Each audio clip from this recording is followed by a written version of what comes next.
Okay, hi and welcome back to Wristwatch Adventures, adventures with affordable watches. So today we're going to be taking a look at a fantastic value proposition for a micro brand, Boldr. There we go, there it is. So excellent specs for the money. We're talking 200 meters water resistance, sapphire glass, titanium case, 2-color lume for goodness sake, all for around the £200 sterling mark.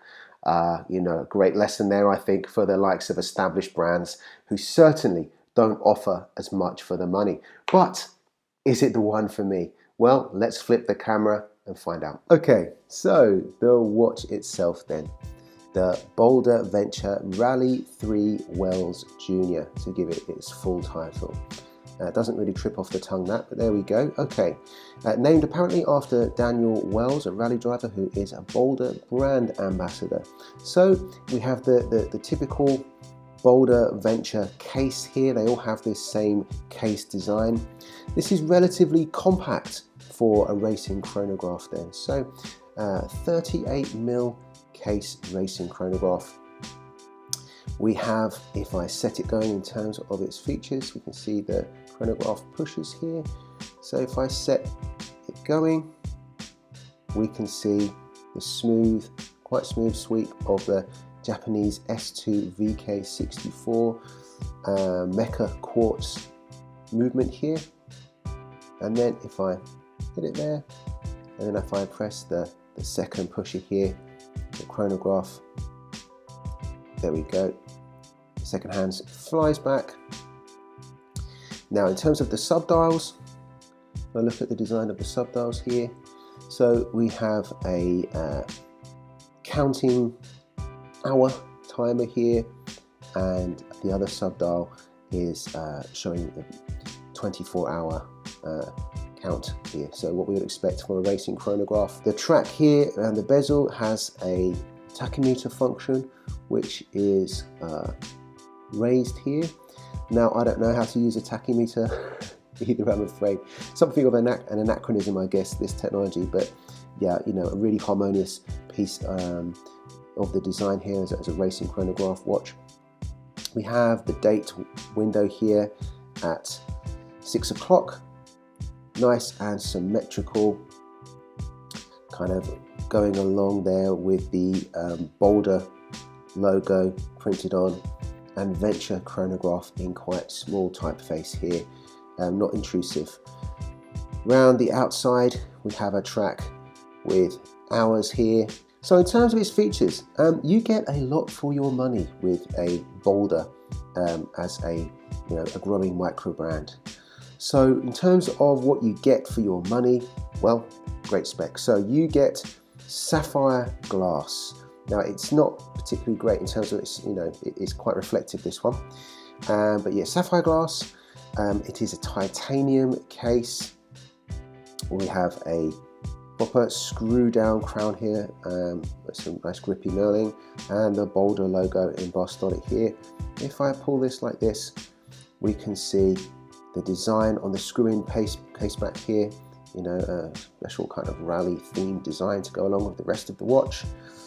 Nylon NATO with the black and yellow color scheme fitting in with the design of the subdials and the yellow second hand here.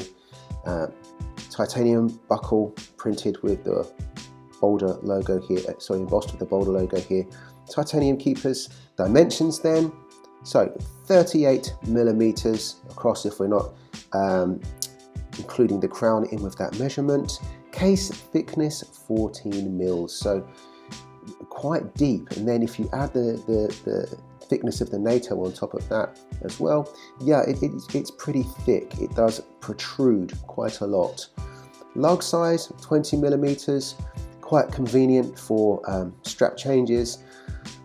And in terms of the lug to lug then, that's 44mm, so quite compact. Now I will just dwell actually on the strap and the strap changes.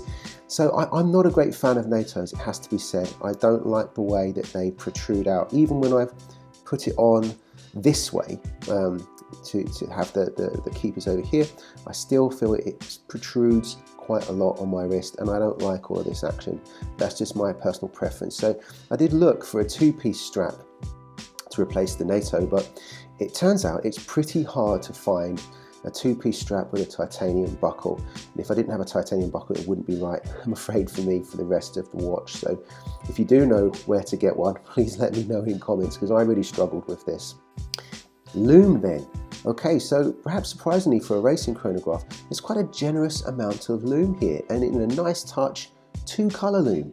So you get the green for the markers, and then a blue loom for the handset on the hours, and on the numerals around the track. So that's pretty generous, pretty good, and a nice design feature. I feel something that they didn't need to do, but they have done as part of their attention to detail here. Like I say, a lot for your money, really. Okay then, now overall impressions then, and my own personal take on this. I feel if there's a problem with this watch is that it's quite small for a racing chronograph. One would expect a racing chronograph, I think, to be a little bigger. I find the subdials quite small to the extent that I find them hard really to see or use. I think that this Boldr Venture case at this sizing probably makes most sense on their models that are field watches in nature, and I'm really keen to try one of those one day. That would be my preference.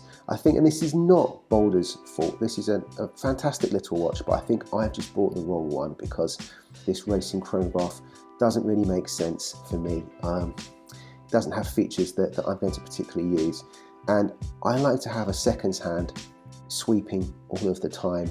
After an hour this stops and then is, you know, not of any practical use, and I think for me, I'm not going to get a great deal of practical use out of the functions on this watch. So I will be moving this one on, although it is quite charming. It's just not the right one for me. Perhaps what is maddening, and you'll see this in a future video, is that I'm going to move this on for something that on paper doesn't have half as good of features as this little Boldr does. You know, this has 200 meters water resistance, for goodness sake. It doesn't need to. You know, that's what you expect in a dive watch. But you know, the features of this are really fantastic, and I'm going to move it on for something that doesn't have half the spec, but does have that X factor as something that I'll fall in love with more. I'm starting to realize that I come back to the same types of watch. I love my dive watches, I love my G-Shocks, I love my watches that are, I guess, still sports watches, but more dressy in nature, often with polished steel cases. And this for me, yeah, perhaps I just can't find the right use for it.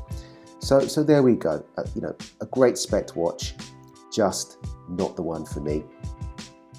Okay, so if you found this video useful in terms of a rundown of this fantastic little Boldr, please do like, please do consider subscribing to the channel.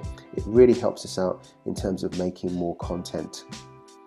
And comment if you can, if you've had any experiences with Boldr watches yourselves, and you know, your own thoughts on this would be very much appreciated. So until next time, thank you very much for watching Wristwatch Adventures, and we'll see you again soon.